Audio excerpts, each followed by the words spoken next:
പ്രിയപ്പെട്ട മുഅ്മിനീങ്ങളെ, നമ്മൾ എല്ലാവരും ഖിയാമത്ത് നാൾ കൊണ്ട് വിശ്വസിക്കുന്നവരാണ് അല്ലേ? നമ്മൾ ഖിയാമത്ത് നാൾ ഉണ്ട് എന്നും ഖിയാമത്ത് നാളിന്റെ അടയാളങ്ങൾ അതൊക്കെ നമ്മൾ വിശ്വസിക്കുന്നവരാണ്. അങ്ങനെ നമ്മൾ വിശ്വസിക്കണം, എന്നാലേ നമ്മളൊക്കെ യഥാർത്ഥ മുഅ്മിനാവും.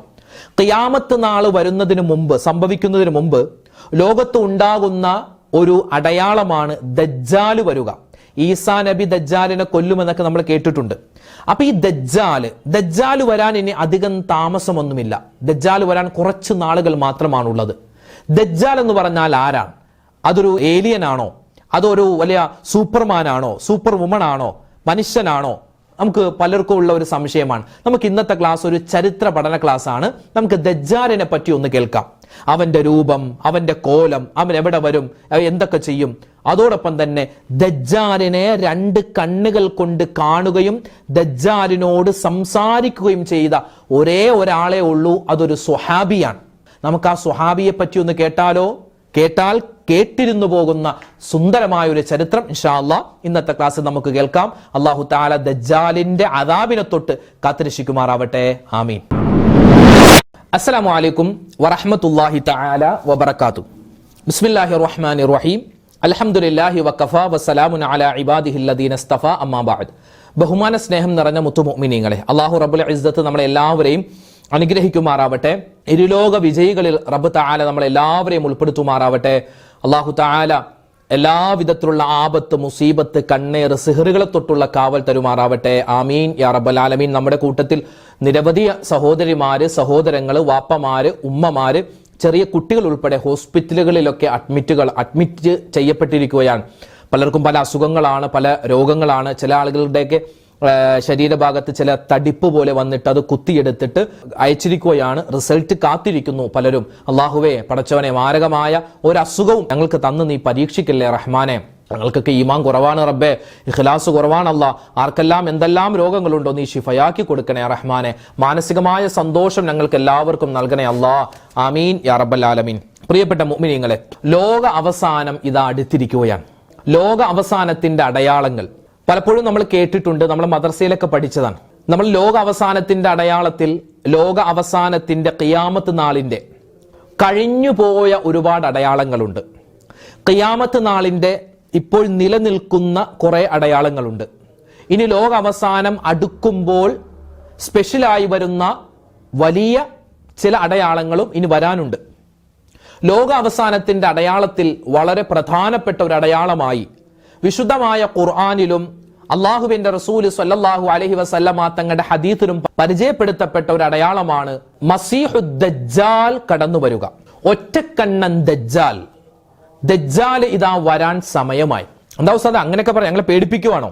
പലരും ഒക്കെ ചുമ്മാ ഇപ്പൊ കമന്റ് നമ്മുടെ പല ഇതുപോലെ ദജ്ജാലിനെ പറ്റിയും ഖിയാമത്ത് നാളിനെ പറ്റിയും ലോകാവസാനത്തെ പറ്റിയും അതിന്റെ അടയാളങ്ങളെ പറ്റിയൊക്കെ പറയുന്ന പ്രസംഗത്തിന്റെ ക്ലാസിന്റെ ഒക്കെ താഴെ കുറെ വിവരമില്ലാത്ത എന്ന് തന്നെ പറയാം, കുറെ വിവരമില്ലാത്ത, ബോധമില്ലാത്ത ചില ആളുകൾ അവർ വന്നിട്ട് നിങ്ങളൊക്കെ വേറെ പണിയില്ലേ, നിങ്ങളൊക്കെ വേറെ പേടിപ്പിക്കുവാണോ, എന്താണ് കെട്ടുകഥകളാണോ എന്നൊക്കെ പറഞ്ഞ് ഒരുപാട് കമന്റുകൾ എഴുതാറുണ്ട്. സത്യം പറഞ്ഞാൽ അവർക്ക് വിവരമില്ലാത്തത് കൊണ്ടാണ്. കാരണം ഞാൻ ഈ പറയുന്നത് എന്നെ കേൾക്കുന്ന മുഅ്മിനീങ്ങളായ ആളുകളോടാണ്. ഒരു യഥാർത്ഥ മുസ്ലിം ആവണമെങ്കിൽ ഈമാൻ കാര്യം 6, ഇസ്ലാം കാര്യം 5 വിശ്വസിക്കണം അല്ലെ? ആ ഈമാൻ കാര്യത്തിൽ പെട്ടതാണ് എന്ത്? അന്ത്യദിനത്തെ കൊണ്ട് വിശ്വസിക്കുക, ഖിയാമത്ത് നാള് ഉണ്ട് എന്ന് വിശ്വസിക്കുക. അപ്പൊ മുഅ്മിനീങ്ങളായ സത്യവിശ്വാസികളായ ഖിയാമത്ത് നാളുണ്ട്, ലോകാവസാനമുണ്ട് എന്ന് വിശ്വസിക്കുന്ന, അതിന്റെ അടയാളങ്ങൾ കാത്തിരിക്കുന്ന മുഅ്മിനീങ്ങളായ എന്റെ ശ്രോതാക്കളോട് ഞാൻ പറയുന്ന കാര്യങ്ങൾ അത് വേറെ കുറച്ച് ആൾക്കാർ വന്ന് കേട്ടിട്ട് ഇതിന്റെ താഴെ കമന്റ് ഇടുന്ന ചില പൊട്ടന്മാരെന്നല്ലാതെ അവരെ പിന്നെ നമുക്ക് പറയാൻ വേറെ ഒന്നും വാക്കുകളില്ല അല്ലെ?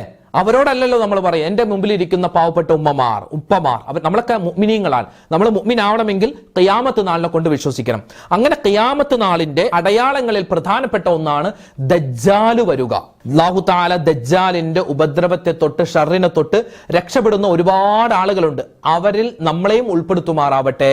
ആമീൻ യാ റബ്ബൽ ആലമീൻ.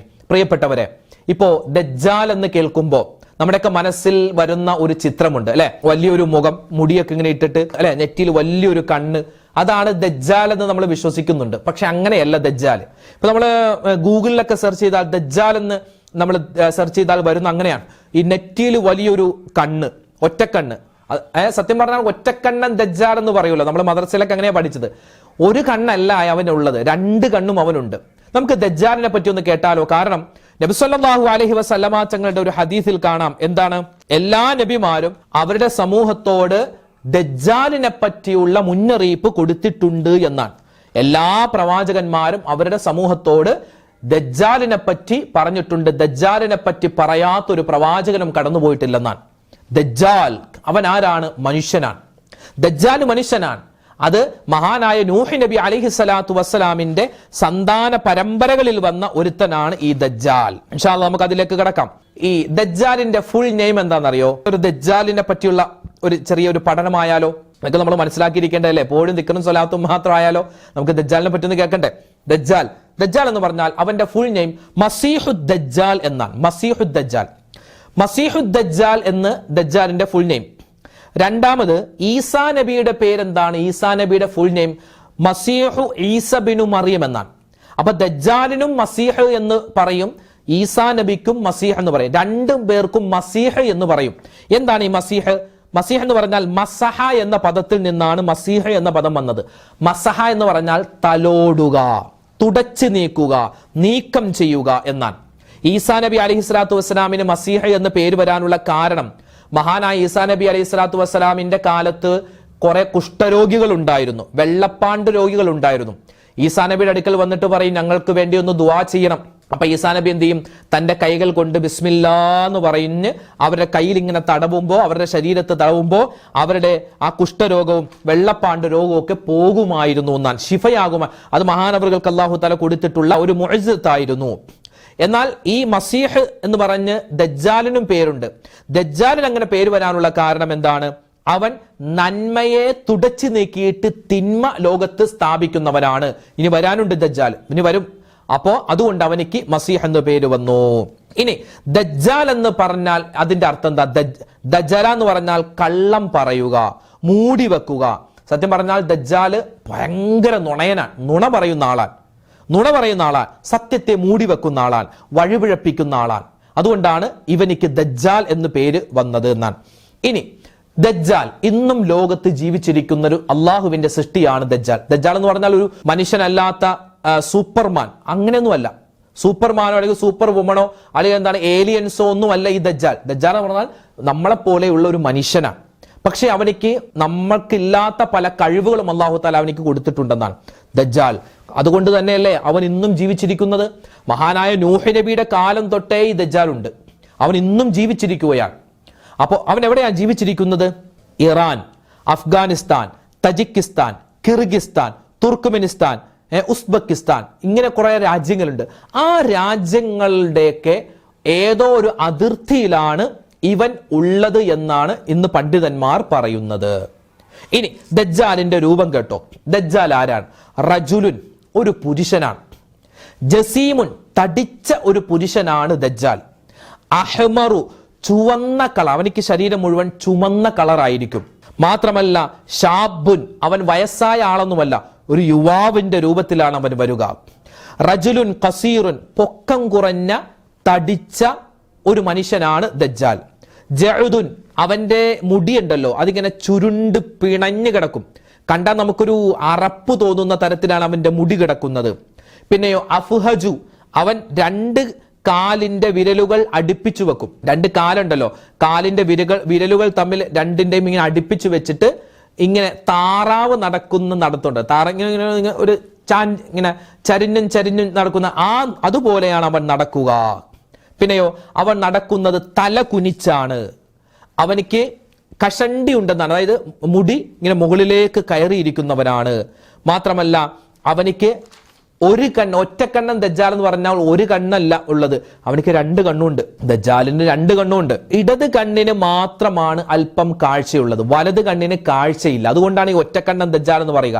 അല്ലാതെ ഈ നെറ്റിയിൽ മാത്രം ഒരു വലിയ മത്തക്കണ്ണ് എന്നല്ല അതിന്റെ അർത്ഥം. പലരും ഒക്കെ അങ്ങനെ തെറ്റിദ്ധരിച്ച് പല മുസ്ലിയാക്കന്മാരും പല യൂട്യൂബ് ചാനലിന്റെ തംബ്ലൈനിൽ പോലും അങ്ങനെ ചെയ്തിട്ടുണ്ട്. അത് തെറ്റാണ്, അങ്ങനെയല്ല.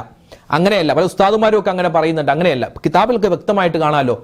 നമുക്ക് പിന്നെ പറയുന്നത് എന്തിനാ ഇത്ര തടസ്സം? അതായത് 2 കണ്ണുമുണ്ട്. അവന്റെ ഇടത് കണ്ണിന് മാത്രമാണ് കാഴ്ചയുള്ളത്, വലത് കണ്ണിന് കാഴ്ചയില്ല. വലത് കണ്ണ് ഈ മുന്തിരിയില്ലേ, മുന്തിരി നമ്മളിങ്ങനെ നെക്കുമ്പോൾ അതിന്റെ ഉള്ളിലുള്ള ആ പൾപ്പ് ഇങ്ങനെ പുറത്തേക്ക് ചാടി വരില്ല, അതുപോലെ പുറത്തേക്ക് ഇങ്ങനെ ചാടി നിൽക്കുകയാണെന്നാണ്.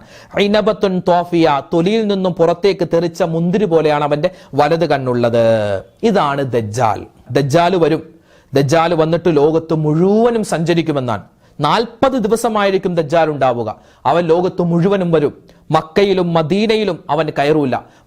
ബൈത്തുൽ മുഖദ്ദസ് എന്ന ഫലസ്തീനിലെ പള്ളിയിലും അവൻ കയറൂല. ബാക്കി എല്ലാ സ്ഥലത്തും, നമ്മുടെ നാട്ടിലും നമ്മുടെ പഞ്ചായത്തിലൊക്കെ അവൻ വരും. വന്നിട്ട് ഒരുപാട് പ്രശ്നങ്ങൾ ഉണ്ടാക്കും. അവന്റെ കൂടെ 70,000 ജൂതന്മാരുണ്ടാകും. ഇനി വരാനിരിക്കുന്ന കാര്യങ്ങളാണ്. ഈ ദജ്ജാലിനെ നേരിട്ട് കണ്ട ഒരു സ്വഹാബിയുണ്ട്. ഒരിക്കൽ നബി സല്ലല്ലാഹു അലൈഹി വസല്ലമ, എന്നൊരു ചരിത്ര പഠന ക്ലാസ് ആണ് കേട്ടോ, നബി സല്ലല്ലാഹു അലൈഹി വസല്ലമ തങ്ങള് മദീന പള്ളിയില് സ്വഹാബിമാരെയൊക്കെ ഇങ്ങനെ വിളിച്ചു ചേർത്തു. സ്വഹാബിമാരെല്ലാം മദീന പള്ളിയിലേക്ക് വന്നപ്പോൾ നോക്കുമ്പോൾ നബിയുടെ അടുക്കൽ പരിചയമില്ലാത്തൊരു മനുഷ്യൻ ഇരിക്കുന്നു. എന്നിട്ട് നബി തങ്ങൾ പറയുകയാണ്, ഈ ഇരിക്കുന്ന മനുഷ്യൻ നിങ്ങൾക്ക് പരിചയമുണ്ടോ? അപ്പൊ സ്വഹാബിമാർ പറഞ്ഞു, നബി ഞങ്ങൾക്ക് അറിയില്ല. ഇതാണ് തമീമുദ്ദാരി. ഇദ്ദേഹത്തിന്റെ പേര് തമീം എന്നാണ്. ഇദ്ദേഹം ഒരു സഞ്ചാരിയാണ്. ഇദ്ദേഹം ഫലസ്തീനിൽ ജനിച്ച ആളാണ്. എന്നിട്ട് മഹാനായ തമീമുദ്ദാരി റളിയല്ലാഹു, അദ്ദേഹം ഇസ്ലാമിലേക്ക് വന്നു, മുസ്ലിമായി, സ്വഹാബിയായി. എന്നിട്ട് അദ്ദേഹത്തിന്റെ ജീവിതത്തിൽ ഉണ്ടായ ഒരു അനുഭവം പറയുകയാണ്. അതായത് ഈ തമീമുദ്ദാരി റളിയല്ലാഹു തആല അൻഹു എന്ത് ചെയ്തു? 30 പേരുമായിട്ട് കടലിലൂടെ കപ്പലിൽ, അന്നത്തെ പായ്ക്കപ്പലാവാം, ആ കപ്പലിൽ ഇങ്ങനെ സഞ്ചരിക്കുകയാണ്. ലോകം കാണാൻ വേണ്ടി പോവുകയാണ്. അവരിങ്ങനെ 30 പേരുമായിട്ട് ഇങ്ങനെ പോകുമ്പോൾ ഇടയിൽ വെച്ച് കപ്പല് ആടി ഉലഞ്ഞ് കപ്പൽ തകർന്നു. ഇവരെ പതിയെ നീന്തി അതാ ഇവര് പെട്ടെന്ന് ഇവരുടെ കണ്ണിലേക്ക് ഉടക്കിയ ഒരു ദ്വീപിലേക്ക് ചെന്നു. അങ്ങനെ ദ്വീപിലേക്ക് കടന്നു ചെന്നപ്പോൾ അവിടെ ചെറിയൊരു ഗുഹ പോലെ അവർ കാണുകയാണ്. ആ ഗുഹയിലേക്ക് അവരിങ്ങനെ പോയി വിശ്രമിക്കാൻ വേണ്ടി, കാരണം കപ്പൽ തകർന്നല്ലോ, ഇനി പുതിയ കപ്പൽ ഉണ്ടാക്കണം. അപ്പൊ അതൊക്കെ സാവകാശം ഉണ്ടാക്കാമെന്ന് പറഞ്ഞ് അവരൊരു ഗുഹ കണ്ടു. ആ ഗുഹയിലേക്ക് ഇങ്ങനെ പ്രവേശിക്കാൻ വേണ്ടി നോക്കുമ്പോൾ വലിയ ചങ്ങലകൾ കൊണ്ട് ഒരു മനുഷ്യരൂപം, വികൃതമായ ഒരു മനുഷ്യരൂപം ചങ്ങലകൾ കൊണ്ട് കെട്ടിയിടപ്പെട്ടിട്ട് ഇങ്ങനെ കിടക്കുകയാണ്. ചങ്ങല കൊണ്ട് കെട്ടിയിട്ടിരിക്കുകയാണ് ഏതോ ഒരു ഭീകരമായ ഒരു ജീവി. അവർ പേടിച്ചുപോയി. അവർ പതിയെ അവരുടെ ഭാഷയിൽ ചോദിച്ചു, മൻ അന്ത, നീ ആരാണ്? ആ സമയത്ത് ആ ഭീകരമായ രൂപം ഇങ്ങോട്ട് ചോദിച്ചു, ഞാൻ ആരാണെന്ന് പറയുന്നതിന് മുമ്പ് ഞാൻ ചില ചോദ്യങ്ങൾ ചോദിക്കട്ടെ, ഞാൻ ചില കാര്യങ്ങൾ ചോദിക്കട്ടെ, അതിന് നിങ്ങൾ കൃത്യമായ ഉത്തരം പറയണം. അവർ പറഞ്ഞു, പറയാം, ആരാണ് നീ? ആ സമയത്ത് ഈ രൂപം പറയുകയാണ്, ബൈഹാൻ എന്ന് പറയുന്ന ഈത്തപ്പന തോട്ടം അതെങ്ങനെയുണ്ട് എന്ന് ചോദിച്ചു. അത് പറഞ്ഞാൽ ഇന്നത്തെ ജോർദാനിലാണ് ഈ ബൈഹാൻ എന്ന് പറയുന്ന ഈത്തപ്പന തോട്ടമുള്ളത്. അപ്പോ ആ തമീമുദ്ദാരി റളിയല്ലാഹു അൻഹും സംഘവും പറഞ്ഞു, ബൈഹാ എന്ന് പറയുന്ന തോട്ടം അത് സുന്ദരമായിട്ട് പൂത്തു നിൽക്കുന്നുണ്ട്, അവിടെ മുഴുവനും ഈത്തപ്പഴങ്ങൾ കൊണ്ട് നിറഞ്ഞിരിക്കുകയാണ്. അപ്പോ ഈ രൂപം പറയുകയാണ്, ഈ മനുഷ്യരൂപം പറയുകയാണ്, അതിന് കായ്ക്കാത്ത, അവിടെ ഒരു ഈത്തപ്പഴം പോലും ഉണ്ടാവാത്ത ഒരു കാലം തൊട്ടടുത്ത് വരാനുണ്ട് എന്ന് പറഞ്ഞു. പിന്നെ അടുത്ത ചോദ്യം, തൊബിരിയ എന്ന് പറയുന്ന ഒരു തടാകമുണ്ട്, അത് ഇന്നത്തെ സിറിയയിലാണുള്ളത്. ആ തടാകം എങ്ങനെയുണ്ടെന്ന് ചോദിച്ചു. അപ്പോ ആ തമീമുദ്ദാരി റളിയല്ലാഹു അൻഹു പറഞ്ഞു, അത് നിറഞ്ഞൊഴുകുകയാണ്, അതിൽ ധാരാളം ആളുകൾ വന്ന് വെള്ളം കുടിക്കുന്നു, ധാരാളം ആളുകൾ കൃഷിക്കൊക്കെ ഉപയോഗിക്കുന്നുണ്ട്. അപ്പൊ ഈ ഭീകരമായ രൂപം പറഞ്ഞു, അത് താമസിയാതെ വറ്റി വരണ്ടു പോകും. വീണ്ടും ചോദിച്ചു, സുഗർ എന്ന് പറയുന്ന തടാകം എങ്ങനെയുണ്ട്? ആ സമയത്ത് അവർ പറഞ്ഞു, സുഗർ എന്ന് പറയുന്ന തടാകവും അതിങ്ങനെ നിറഞ്ഞു നിൽക്കുന്നുണ്ട്, അവിടെ വന്ന് മൃഗങ്ങളും മനുഷ്യന്മാരൊക്കെ വെള്ളം കുടിക്കുന്നുണ്ട്. ആ സമയത്ത് ആ രൂപം പറഞ്ഞു, അതും വറ്റി വരണ്ടു പോകും താമസിയാതെ തന്നെ. 4-മത്തെ ചോദ്യം, മക്ക എന്ന് പറയുന്ന സ്ഥലത്ത് ഒരു എഴുത്തും വായനയും അറിയാത്ത നിരക്ഷരനായ ഒരു പ്രവാചകൻ വന്നിട്ടുണ്ടോ? ആ സമയത്ത് അവർ പറഞ്ഞു, വന്നിട്ടുണ്ട്, ഒരു പ്രവാചകർ അവിടെ വന്നിട്ടുണ്ട് എന്ന് ഞങ്ങൾ കേട്ടിട്ടുണ്ട്. അപ്പോ ഈ രൂപം ചോദിച്ചു, നിങ്ങൾ എല്ലാവരും ആ പ്രവാചകനെ കൊണ്ട് വിശ്വസിച്ചവരാണോ? അപ്പോ അവര് പറഞ്ഞു, ഞങ്ങളാരും വിശ്വസിച്ചിട്ടില്ല, ഞങ്ങൾ ആ പ്രവാചകനെ കണ്ടിട്ടില്ല. അപ്പൊ ഈ രൂപം പറയുകയാണ്, നിങ്ങൾക്കൊക്കെ നല്ലത് ആ പ്രവാചകനെ പോയി വിശ്വസിക്കലാണ് എന്ന് പറഞ്ഞു. അപ്പോൾ ചോദ്യം കഴിഞ്ഞു. അപ്പൊ വീണ്ടും ചോദിച്ചു, നിങ്ങൾ ആരാണ്? തമീമുദ്ദാരി തങ്ങൾ ചോദിച്ചു, നിങ്ങൾ ആരാണ്? ആ സമയത്ത് ആ ഭീകരമായ രൂപം പറഞ്ഞു, അന മസീഹുദ് ദജ്ജാൽ, ഞാനാണ് ഖിയാമത്ത് നാളിന്റെ അടയാളമായി പറയപ്പെടുന്ന, ലോക അവസാനത്തിന്റെ അടയാളമായി പറയപ്പെടുന്ന മസീഹുദ് ദജ്ജാൽ. ഉടൻ തന്നെ അവർ പേടിച്ചു എന്നാണ്. അവർ പേടിച്ച് അവിടെ നിന്നും ഓടി. ഓടി അവർ പിന്നീട് കപ്പലുണ്ടാക്കി രക്ഷപ്പെട്ടു പോയി എന്നാണ്. അങ്ങനെ രക്ഷപ്പെട്ടിട്ട് മഹാനായ തമീമുദ്ദാരി റളിയല്ലാഹു അൻഹുവും സംഘവും നേരെ വന്നത് മക്കയിലേക്കാണ്. മക്കയിൽ വന്നപ്പോൾ അവിടെ നബി തങ്ങളില്ല, മദീനയിലേക്ക് വന്നു എന്ന് പറഞ്ഞു. നേരെ മദീനയിലേക്ക് വന്നു. മദീനയിൽ വന്നു നബി സല്ലല്ലാഹു അലൈഹി വസല്ലം തങ്ങളെ കണ്ടു. ഈ കാര്യങ്ങളെല്ലാം പറഞ്ഞു കൊടുത്തു എന്നാണ്. പ്രിയപ്പെട്ടവരെ, പറഞ്ഞു വന്നത് ദജ്ജാൽ അത് വരുന്ന വലിയൊരു സത്യമാണ്. ദജ്ജാൽ വരാൻ ഇനി വലിയ താമസമില്ല. കാരണം നബിതങ്ങൾ തന്നെ പറഞ്ഞിട്ടുണ്ട്, ദജ്ജാൽ വരാൻ താമസമില്ല, അവൻ വേഗത്തിൽ വരും. അതിനുള്ള അടയാളങ്ങളാണ് ഇപ്പോൾ നമ്മൾ ലോകത്ത് കണ്ടുകൊണ്ടിരിക്കുന്നത് അല്ലെ. ലോകത്ത് ഒരുപാട് യുദ്ധങ്ങൾ ഉണ്ടാകുന്നു, ഒരുപാട് സ്ഥലത്ത് പ്രശ്നങ്ങൾ ഉണ്ടാകുന്നു അല്ലെ. വേണ്ടാത്തരങ്ങൾ കൂടുന്നു, തെറ്റുകൾ കൂടുന്നു, ഓരോ ദിവസം തെറ്റുകൾ കൂടുന്നു അല്ലെ. കള്ളുകുടി കൂടുന്നു, മോശത്തരങ്ങൾ കൂടുന്നു, കൊലപാതകം കൂടുന്നു. ഇതൊക്കെ എന്താണ്? ഖിയാമത്ത് നാളിന്റെ അടയാളമാണ്. അതുകൊണ്ട് ദജ്ജാൽ വരാൻ സമയമായി. എന്നിട്ട് നബി സല്ലല്ലാഹു അലൈഹി വസല്ലം തങ്ങൾ പറയുകയാണ്, പ്രിയപ്പെട്ട തന്റെ സ്വഹാബിമാരോട് പറഞ്ഞു കൊടുക്കുന്നു, നിങ്ങൾ എല്ലാവരും സൂറത്തുൽ കഹ്ഫ് ഓതുക. സൂറത്തുൽ കഹ്ഫ് ഓതിയാൽ ദജ്ജാലിന്റെ ഉപദ്രവത്തെ തൊട്ട് നിങ്ങൾക്ക് കാവൽ കിട്ടും. ദജ്ജാൽ വരും, അവസാന കാലഘട്ടത്തിൽ വന്നിട്ട് മുസ്ലിമീങ്ങൾ അവൻ കൊന്നുകളയും. ചില ആൾക്കാരെ വിളിച്ചിട്ട് അവൻ ചോദ്യം ചെയ്യും, നീ എന്നെ കൊണ്ട് വിശ്വസിക്കുമോ? മുഅ്മിനീങ്ങളായ ആളുകൾ ഞങ്ങൾ വിശ്വസിക്കില്ല, അപ്പൊ തന്നെ കൊന്നുകളയും. അങ്ങനെ ദജ്ജാൽ ഒരുപാട് ഫിത്ന ഉണ്ടാക്കുമെന്നാണ്. അപ്പോ നബി തങ്ങൾ പറയുന്നു, സൂറത്തുൽ കഹ്ഫ് നിങ്ങൾ പാരായണം ചെയ്യുക. നമ്മളിപ്പോ വെള്ളിയാഴ്ച രാവിലും പകലിലൊക്കെ സൂറത്തുൽ കഹ്ഫ് ഓതാറുണ്ടല്ലോ. അങ്ങനെ ഓതിയാൽ ദജ്ജാലിന്റെ ഷർറിനെ തൊട്ടുള്ള കാവൽ കിട്ടും. മാത്രമല്ല ഒരു ദുആ നബി സല്ലല്ലാഹു അലൈഹി വസല്ലം തങ്ങൾ പഠിപ്പിക്കുവാൻ, നമ്മൾ നമസ്കാരത്തിന്റെ അവസാനത്തെ അത്തഹിയാത്തിൽ ഈ ദുആ നമ്മൾ പറയാറുണ്ട്. ഏതാണ് ദുആ? അല്ലാഹുമ്മ ഇന്നി അഊദു ബിക മിൻ അദാബിൽ ഖബ്ർ വമിൻ അദാബിൻ നാർ വമിൻ ഫിത്നത്തിൽ മഹ്യാ വൽ മമാതി വമിൻ ഫിത്നത്തിൽ മസീഹുദ് ദജ്ജാൽ. ഈ ദുആ നമ്മൾ പറയാറല്ലേ. ഈ ദുആ പഠിച്ചു വെക്കണം. നിർബന്ധമായും എല്ലാവരും നമസ്കാരത്തിൽ ഈ ദുആ പറയണേ, മറന്നുപോകരുതേ. പലരൊക്കെ പല രൂപത്തിലായിരിക്കും ദുആ പഠിച്ചു വെച്ചിരിക്കുക. അപ്പൊ എങ്ങനെയാവട്ടെ, ഈ ദുആ നബി തങ്ങൾ പഠിപ്പിച്ചതാണ്. ഇത് നമ്മൾ നിസ്കാരത്തിൽ മാത്രമല്ല, നമസ്കാരത്തിന് ശേഷമുള്ള നമ്മൾ എപ്പോഴൊക്കെ ദുആ ഇറക്കുമോ ആ ദുആയിലൊക്കെ ഉൾപ്പെടുത്തുക. ഏതാണ് ആ ദുആ? അല്ലാഹുമ്മ ഇന്നി അഊദു ബിക മിൻ അദാബിൽ ഖബ്ർ വമിൻ അദാബിൻ നാർ വമിൻ ഫിത്നത്തിൽ മഹ്യാ വൽ മമാതി വമിൻ ഫിത്നത്തിൽ മസീഹുദ് ദജ്ജാൽ. ഈ ദുആ നമ്മൾ പഠിച്ചു വെക്കണേ. അല്ലാഹുവേ, ഖബറിന്റെ അദാബിനെ തൊട്ട് കാക്കണേ അല്ലാ, നരകത്തിന്റെ അദാബിനെ തൊട്ട് കാക്കണേ അല്ലാ, ജീവിതത്തിന്റെ മരണത്തിന്റെ അദാബ്, ഫിത്നകൾ, ഫസാദുകൾ, കുഴപ്പങ്ങളെ തൊട്ട് കാക്കണേ അല്ലാ, ദജ്ജാലിന്റെ ഷർറിനെ തൊട്ട് കാക്കണേ അല്ലാ എന്നാണ് ഈ ദുആഇന്റെ അർത്ഥം. പ്രിയപ്പെട്ടവരെ, അല്ലാഹു സുബ്ഹാനഹു വ തആല നമ്മളെല്ലാവരെയും ദജ്ജാലിന്റെ ആ ഒരു വലിയ ഫിത്നയിൽ നിന്നും ഷർറിനെ തൊട്ട് റബ്ബ് തആല നമ്മളെയും നമ്മുടെ മക്കളെയും നമ്മുടെ സന്താന പരമ്പരകളെയും കാത്തുരക്ഷിക്കുമാറാവട്ടെ. ചിലപ്പോൾ നമ്മുടെ കാലത്തൊന്നും ദജ്ജാൽ വന്നോളണമെന്നില്ല, നമ്മുടെ 2, 3, 4, 5 തലമുറയിലൊക്കെ ആയിരിക്കാം ചിലപ്പോൾ വരിക. എന്താവട്ടെ, അല്ലാഹു തആല നമ്മളെല്ലാവരെയും കാത്തുരക്ഷിക്കുമാറാവട്ടെ. പടച്ചവൻ ആ നരകത്തിന്റെ അദാബിനെ തൊട്ട്, ഖബറിന്റെ അദാബിനെ തൊട്ട്, വലിയ വലിയ പ്രതിസന്ധികൾ വരുന്നതിനെ തൊട്ട് റബ്ബ് തആല നമ്മളെ കാത്തുരക്ഷിക്കുകയും ഖൈറായ നല്ലൊരു ജീവിതം, അതുപോലെ ഖൈറായ നല്ലൊരു മരണം അല്ലാഹു നമുക്ക് നൽകുമാറാവട്ടെ. ആമീൻ യാ റബ്ബൽ ആലമീൻ. ഒരുപാട് ആളുകളൊക്കെ ദുആരക്കാൻ പറഞ്ഞിട്ടുണ്ട്. ഇൻഷാ അല്ലാഹ് എല്ലാവർക്കും വേണ്ടി ദുആരക്കുന്നുണ്ട്. അല്ലാഹു തആല നമ്മളെല്ലാവരെയും ഖൈറിന്റെ സലാമത്തിന്റെ അഹരികാരിൽ ഉൾപ്പെടുത്തുമാറാവട്ടെ. ആമീൻ. ഇൻഷാ അല്ലാഹ് നാളെ മറ്റൊരു വീഡിയോ ആയിട്ട് കാണാം. അതുവരേക്കും അസ്സലാമു അലൈക്കും വറഹ്മത്തുള്ളാഹി തആല വബറകാതുഹു.